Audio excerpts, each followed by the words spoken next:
Line சாக்லேட்ஸ்ல பாதாம், dates, chocolate மூணும் இருக்கு. ருசிக்கு சாக்லேட், அயன் சத்துக்கு டேட்ஸ், புரோட்டீனுக்கு பாதாம். தாத்தா ரொம்ப டெலிஷியஸா இருக்கு. Lion choco dates. அதான் இந்த டீலிமிட்டேஷனை பொறுத்த வரைக்கும் அன்றைக்கு ஒரு பேச்சு இன்றைக்கு ஒரு பேச்சுங்கிறது நமக்கு கிடையாது. ஏற்கனவே டீலிமிட்டேஷனை கடுமையாக நாங்கள் ஆரம்பம் முதல் டே ஒன்னிலிருந்து தமிழக வெற்றி கழகம் எதிர்த்து கொண்டிருக்கிறோம். இது மாநில பிரச்சனை, இது ஸ்டேட் அட்டானமி, நம்முடைய மாநில உரிமை குறித்த பிரச்சனையில் அவர்கள் கலந்து கொள்ள மாட்டேன் என்று சொல்வது இது முறையன்று. அவர்கள் கலந்து கொண்டு இருந்திருக்க வேண்டும். இது மாநில உரிமை மீதான அவர்களின் அக்கறையின்மை.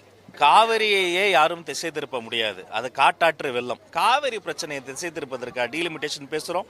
ஏற்கனவே டீலிமிட்டேஷன் குறித்து நடத்தப்பட்ட கூட்டங்கள் என்னென்ன, டீலிமிட்டேஷன் கூட்டங்கள் நடந்த போதெல்லாம் இது மாதிரி தான் இந்த பிரச்சனை திசை திருப்பினாங்களா? கருப்பு சட்டை போட்டுக்கொண்டு இந்த காகிதங்களை எரித்தவர் யார்? அப்போது எதை திசை இதெல்லாம் பண்ணாங்க? யாரும் எதையுமே திசை திருப்பலைங்க.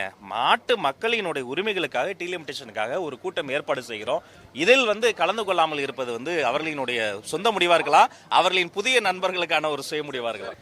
அனைத்து கட்சி கூட்டம் என்பது அனைத்து கட்சிகளினுடைய குரலும் மக்கள் பிரதிநிதிகளின் குரலும் ஒரே அரங்கத்தில் நடைபெறுவதாக இருக்கணும். தமிழ்நாடு சட்டமன்றமே அதுதான். அப்படி அனைத்து கட்சியும் கூடி தான் தீர்மானம் நிறைவேற்றணும். அன்னைக்கு எல்லாரும் சேர்ந்தா தீர்மானம் நிறைவேற்றணும். நேற்று கூட சட்டமன்றத்திலே மாமன்ற உறுப்பினர் முன்னாடி நான் சொன்னேன், இங்கேயே எல்லாருமே இருக்கிறோம்.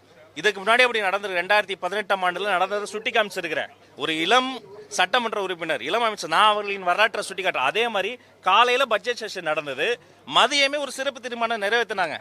டிசம்பர் மாதம் 2018ஆம் ஆண்டு இதே மாதிரி நடைபெற்றது. அதே மாதிரி கூட சிறப்பு தீர்மானத்தை கேட்டிருந்தா அது ஆக்கப்பூர்வமான அரசியல். அதை விடுத்து இவங்க அனைத்து கட்சி கூட்டம் நடத்தினால்தான் நாங்கள் அதில் வந்தால்தான் பேசுவோம் என்பது அது ஒரு அவங்களுடைய அரசியல் காரணம் தான். ஆனா இன்று நடைபெறுவது நாடாளுமன்ற உறுப்பினர்களை கூட்டி இது ஒரு அனைத்து கட்சி கூட்டம் தானே. இதுக்கே அவங்க வரல. அப்ப அவர்களினுடைய சுயநல அரசியலினுடைய வெளிப்பாடு. அம்மா கிட்ட நான் ஒண்ணு கேட்கிறேன், அனைத்து கட்சி கூட்டம் தமிழ்நாட்டில் நடந்ததுக்காக இது மாதிரி நடைபெறுகிற பொழுது இதில் ஏன் அவங்க கலந்து கொள்ளலை? இதில் நியாயப்படியே அவங்க கலந்துருக்கணும்ல. தமிழ்நாடு இந்த நதிநீர் பிரச்சனை மட்டும் கிடையாது, இந்த டீலிமிட்டேஷன் பிரச்சனை என்பது பிரச்சனையே கிடையாதா? நாடாளுமன்ற உறுப்பினர்களினுடைய எண்ணிக்கை குறைந்து விட்டால் நீங்கள் அதை ஏற்றுக்கொள்வீர்களா? அவர்களினுடைய மதிப்பிற்குரிய சகோதரர் முன்னாள் முதலமைச்சர் அவர்கள் இந்த நகலையே எரித்தார் இல்லையா?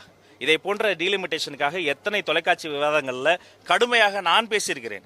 என்னோடு பேசிய போது திமுகவில் இருந்து வந்த தோழர்களும் கடுமையாக பேசினார்கள்.